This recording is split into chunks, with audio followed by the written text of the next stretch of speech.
তাহলে রাষ্ট্রের এই যুগব্যাপী ঋতুস্রাবের মাঝেও তার জরায়ুতে এত বেজন্মা জন্ম নিল কি করে? শেষ কবে তুমি দেখেছিলে আদালতের ন্যায় বিচার? শেষ কবে তুমি হয়েছিলে প্রতিবাদে একজোট? শেষ কবে তুমি দিয়েছিলে বলো তোমার ন্যায্য ভোট? হাদি যেভাবে শহীদ প্রেসিডেন্ট জিয়াউর রহমান, বেগম জিয়াকে যেভাবে মানে তার অন্তরে ধারণ করছে, বাংলাদেশের অনেক বড় বড় নেতাও সেটা পারে নাই, পারবেও না। দর্শক সবাইকে আমন্ত্রণ জানাচ্ছি নিউজ এক্সপ্রেস পডকাস্টে।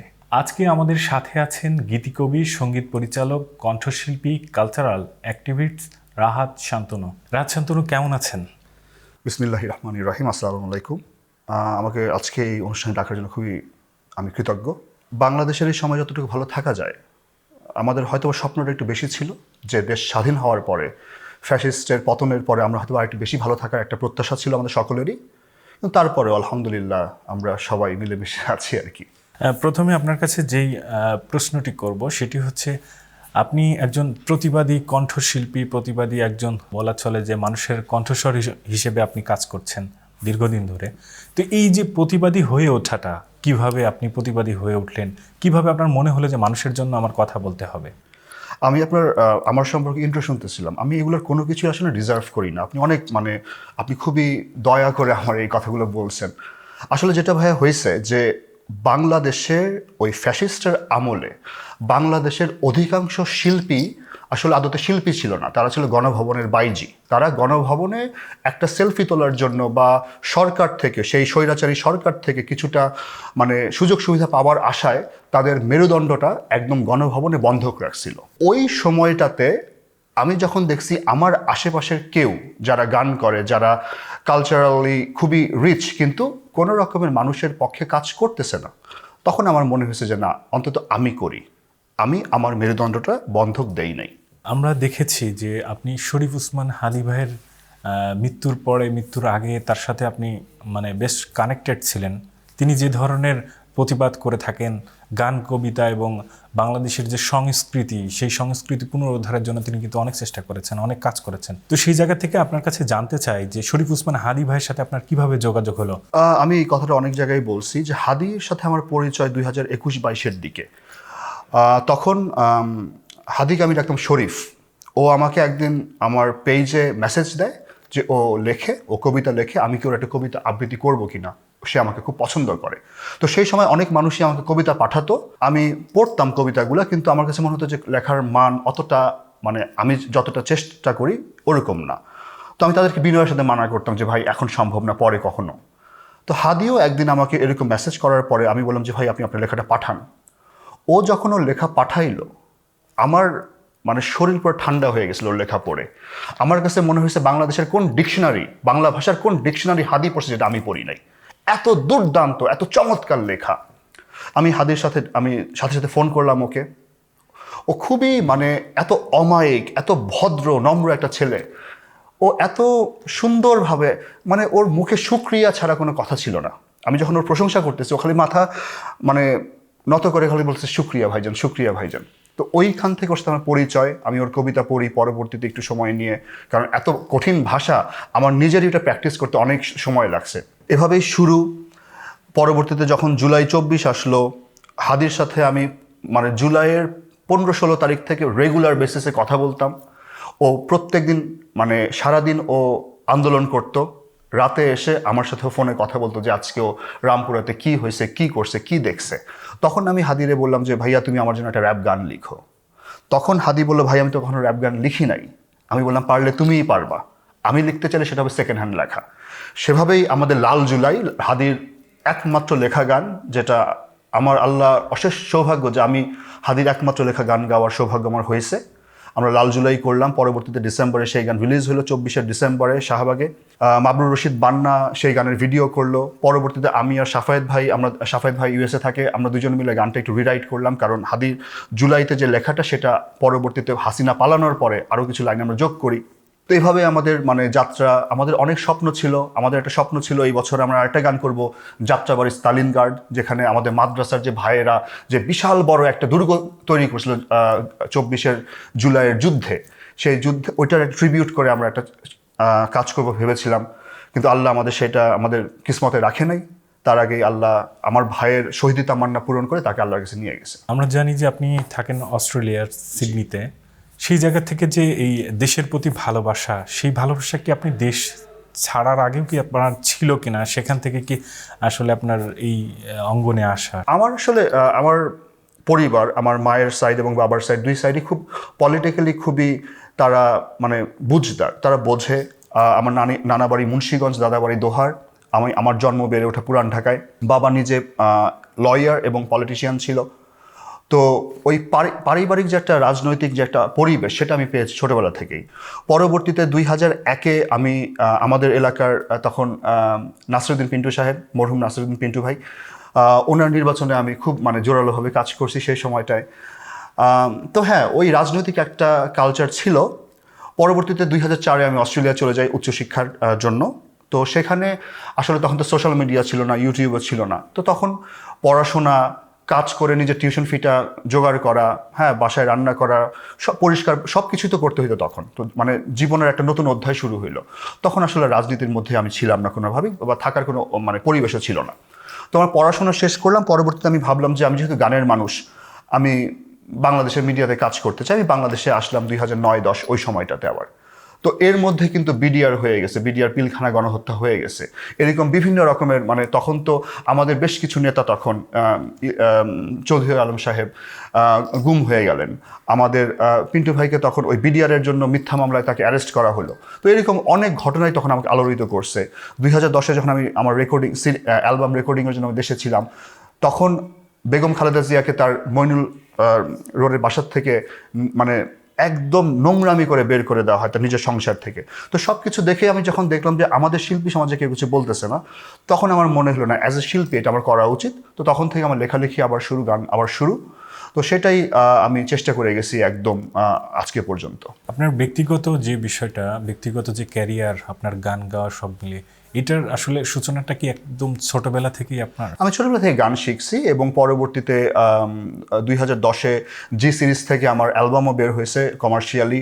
সেই অ্যালবামে মিউজিক ডিরেক্টর ছিল বাপ্পা মজুমদার, আরিফিন রুমি, অদিত, এবং আমি আরও অনেক বেশ কিছু মিউজিশিয়ানদের সামনে স্বপ্ন শুরু, অ্যালবামের নাম ছিল স্বপ্ন শুরু। এবং সেই সময়কার রেডিও, বিভিন্ন চ্যানেলে আমার গান, মিউজিক ভিডিও আসতো, রেডিওতে আমার গান বাজতো। তো আমি যদি চাইতাম যে মেরুদণ্ডটা একটু বাঁকা করে ওই গণভবনে সেজদা দিয়ে, তাহলে হয়তো আজকে আমি 2-3টা চ্যানেলের মালিকও থাকতে পারতাম। কারণ আমি দেখছি আমার আশেপাশে অনেকেই সেটা করছে। কিন্তু আমার কাছে মনে হয়েছে যে না, বাংলাদেশের মানুষের পক্ষে শিল্পীদের থেকে কেউ নাই। সেজন্য আমি চেষ্টা করে গেছি আমার তরফ থেকে।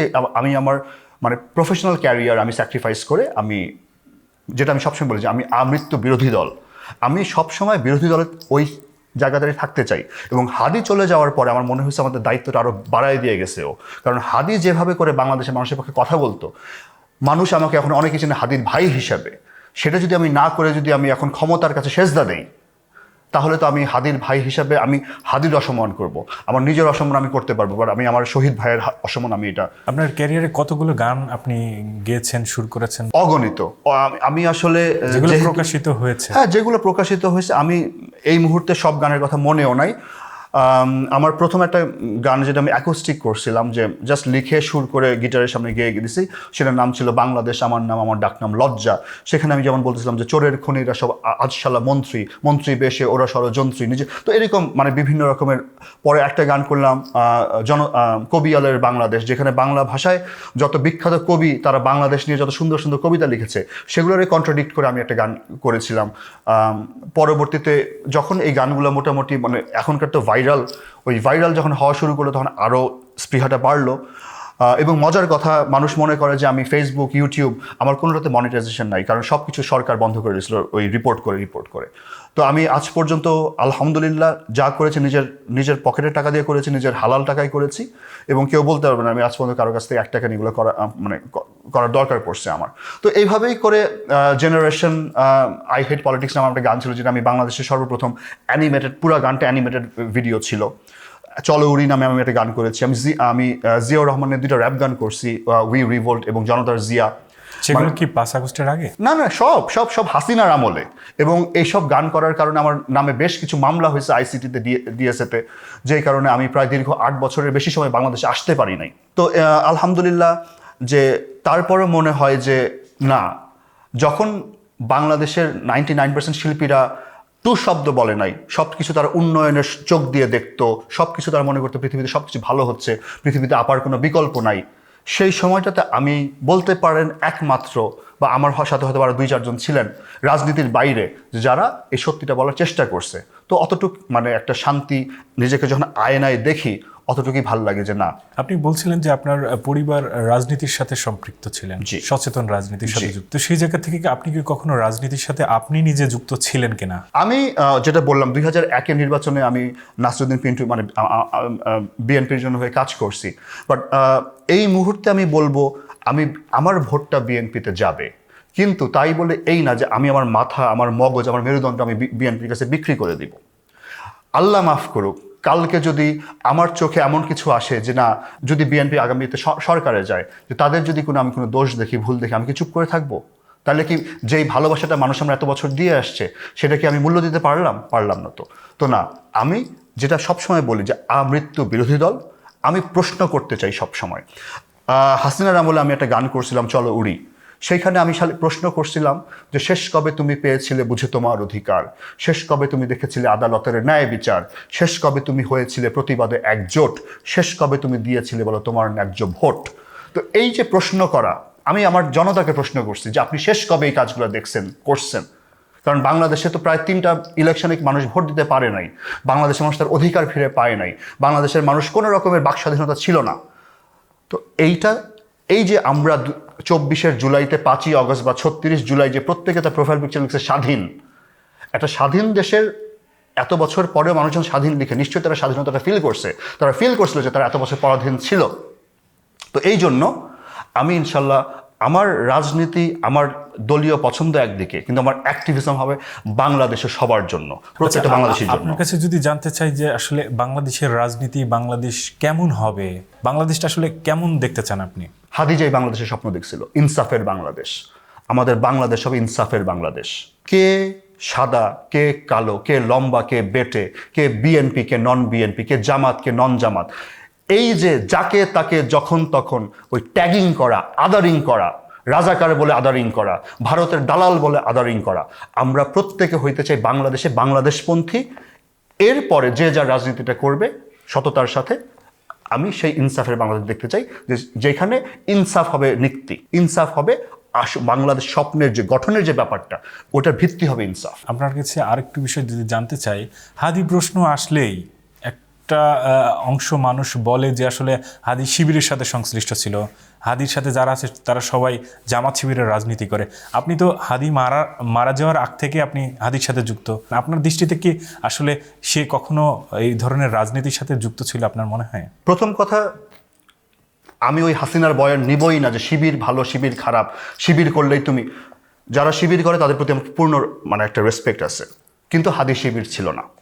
হাদি আমারে একদম স্পষ্ট বলছে শুরু থেকে যে ও যেই মাদ্রাসায় পড়ছে, ও যে এলাকায় বড় হয়েছে, সেই এলাকার শিবিরের ওই ক্ষমতাটাই ছিল না।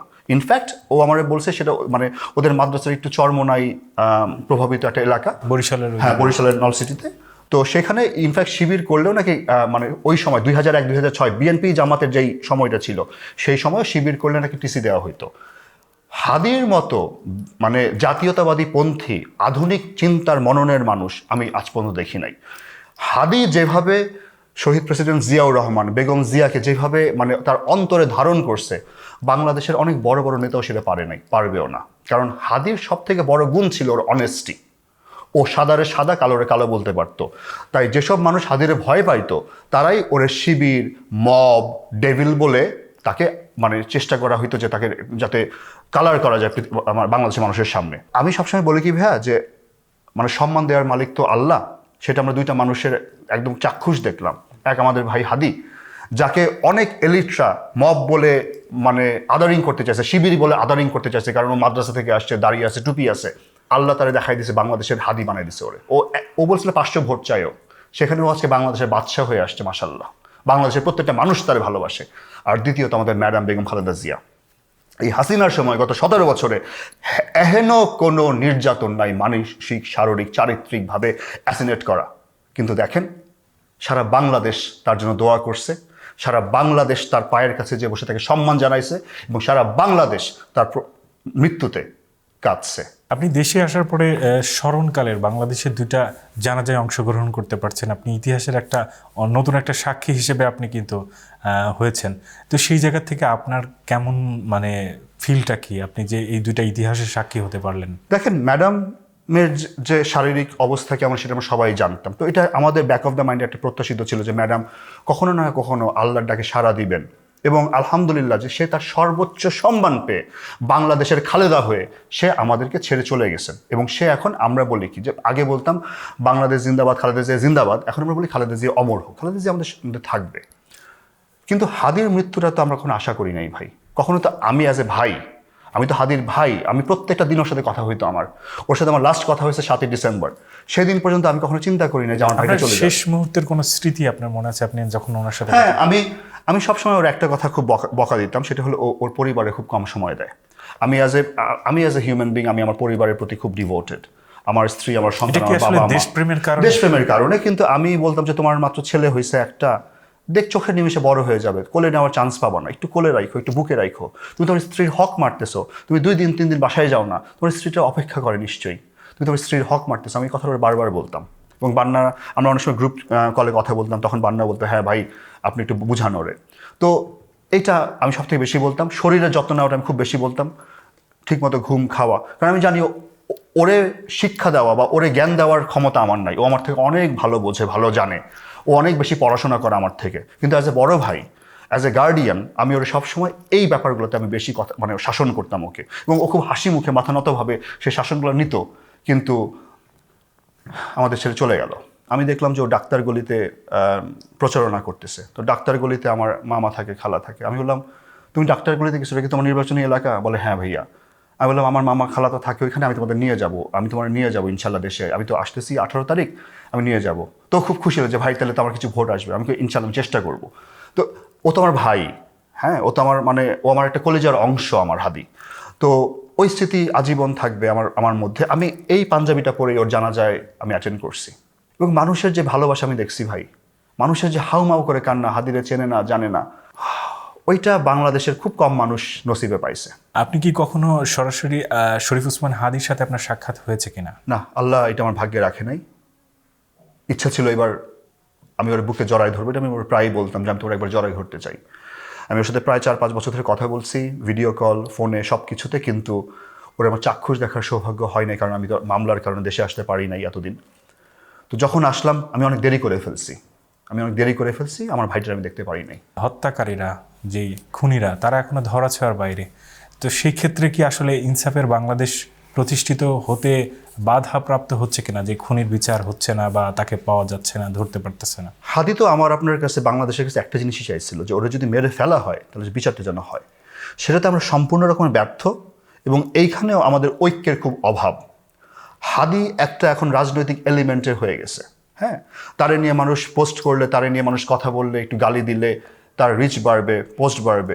কিন্তু হাদির ইনকিলাব কালচারাল সেন্টার, হাদির ইনকিলাব মঞ্চ, হাদির ভাই জাবের, হাদির ভাই জুমা, এদের যে কষ্টটা, এটা তো আমরা কাছের মানুষ 2-1 বুঝতে পারি। কিন্তু বাকি সবার জন্য Hadi is just like a number, যে রোজ আমাদের মানুষ মরে, আমাদের হাদিও তাই।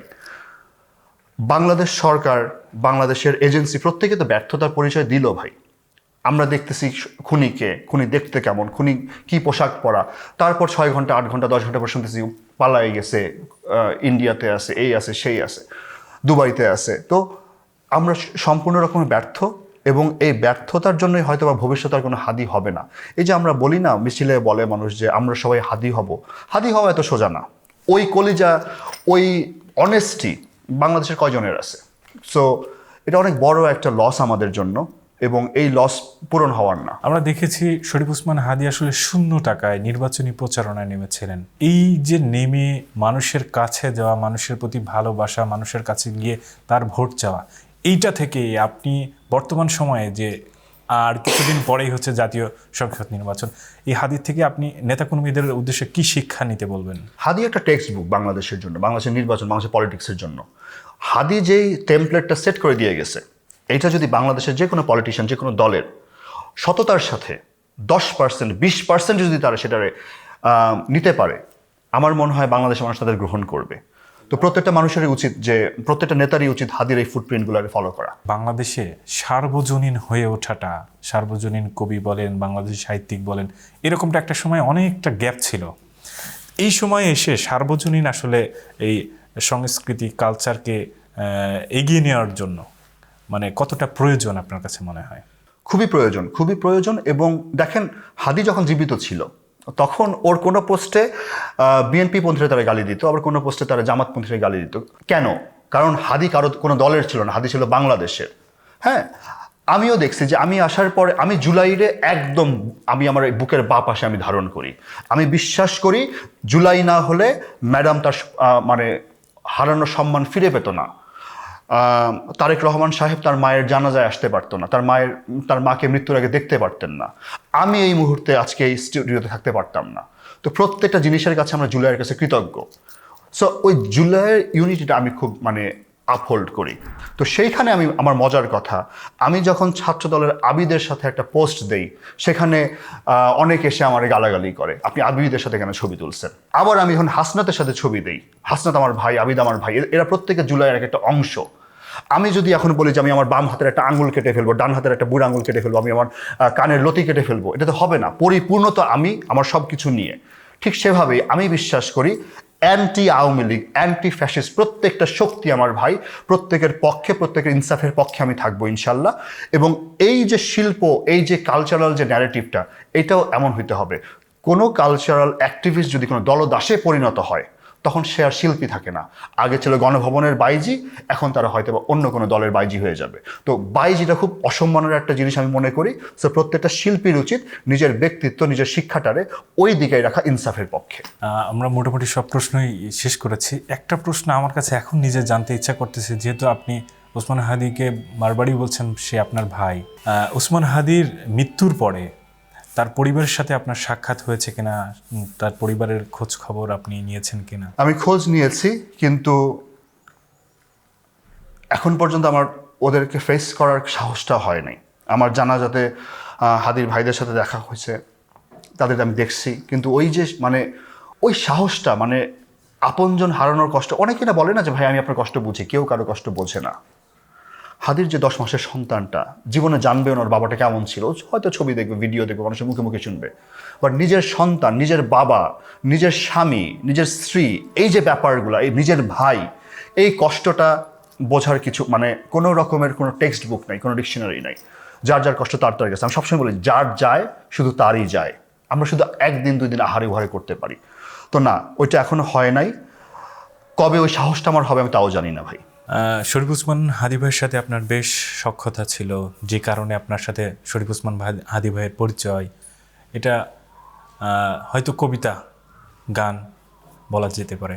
তো সেই জায়গা থেকে শরীফ ওসমান হাদি ভাইকে উৎসর্গ করে বা তাকে নিয়ে আজকে আমরা যদি কিছু করতে পারি, স্মৃতিচারণ করতে পারি, একটু যদি করতেন। হাদির প্রত্যেকটা কথাই না, ইভেন এখন আপনারা যারা ভিডিও দেখবেন, ওর কথায় একটা মায়া আছে, ওর কথায় একটা সুর আছে, এবং ও যে এত সুন্দর করে কথা বলতো। আমি বলি যে হাদি বাংলাদেশের সব থেকে বড় মিউজিশিয়ান, যে মিউজিকের গান না গেয়েও তার কথা, তার প্রত্যেকটা ভাষণ, প্রত্যেকটা বচন গানের মতো সুন্দর। তো আমার এই মুহূর্তে না আমার কাছে তো আসলে হাদি না, আমার কাছে শরীফ। আমার ছোট্ট ভাই একটা, যার আমি আমার স্বপ্ন ছিল আমি ওর মাথায় হাত বুলাই দিব, ওর একটু বুকে জড়াই নিব। সেটা তো হয় নাই, কিন্তু ওর প্রথম যে লেখাটা আমি পড়ছিলাম, রজস্রাবের রাষ্ট্র, তো সেইখানে এত চমৎকার কবিতা বাংলা ভাষায় গত 50 বছর হয়েছে কিনা সন্দেহ আছে। এত সুন্দর লেখনী, 17টা বছর ফ্যাসিস্টের 17টা বছর যে শত চমৎকারভাবে ওর রাগ, ক্ষোভ, ঘৃণা, কিন্তু দ্রোহের আগুনটা ও যে কবিতায় নিয়ে আসছে, সেটা অনবদ্য। আমি তো বলবো বাংলাদেশের শুধু একজন রাজনীতিবিদ বা দেশপ্রেমিক হারায় নাই, বাংলাদেশ তার সব থেকে বড় কবি হারাইছে হাদির চলে যাওয়াতে। সেই কবিতার লাস্টের 2টা লাইন ছিল এমন যে, জানতাম ঋতুতে কেউ পোয়াতি হয় না, জানতাম ঋতুতে কেউ পোয়াতি হয় না, তাহলে রাষ্ট্রের এই যুগব্যাপী ঋতুস্রাবের মাঝেও তার জরায়ুতে এত বেজন্মা জন্ম নিল কি করে। দ্যাট ওয়াজ হাদি। আসলে হাদিরে নিয়ে বলতে গেলে বলার কোনো শেষ নাই, কারণ কি যে অনেস্ট ছিল ভাই, ওর সততা বাংলাদেশ পাইল না, এটাই দুঃখ আমার। শান্তনু ভাই, আপনাকে অসংখ্য ধন্যবাদ আমাদেরকে সময় দেওয়ার জন্য। দর্শক, আমাদের এই আয়োজনটির সাথে যুক্ত থাকার জন্য আপনাদেরকেও অসংখ্য ধন্যবাদ। আপনি ও আপনার পছন্দের ব্যক্তিকে নিউজ এক্সপ্রেস পডকাস্টে দেখতে ও শুনতে যোগাযোগ করুন স্ক্রিনে দেওয়া ফোন নাম্বারে। আমরা কথা বলি সমাজের খেচে খাওয়া সংগ্রামী মানুষের নিয়ে, আমরা কথা বলি সমাজের আলোকিত মানুষ নিয়ে।